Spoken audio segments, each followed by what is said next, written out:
Magluluto pala tayo ngayon ng nilagang maka. Nilagyan ko siya ng paminta. Tapos, itatapon ko yung tubig na pinagkuluan.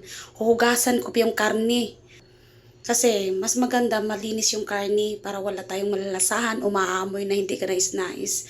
Ganyan ako pag gumagawa ng ng karne or isda, mga gulay, yan ang ginagawa ko. Lamig ang panahon ngayon.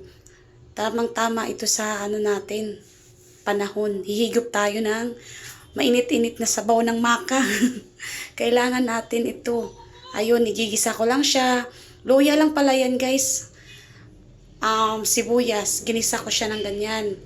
Tapos, lagyan ko siya ng suka para medyo yung patuyuin ko siya para mawala yung mga katas-katas na natitira kasi yun ang nagpapaiba ng lasa kasi kahit nahugasan mo na yung karni.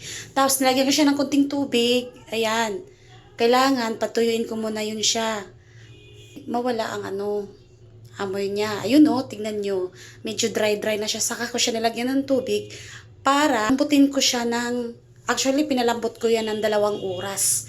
Yung 2 oras na yan, mahina lang yung apoy kasi hindi pwedeng malakas yung apoy.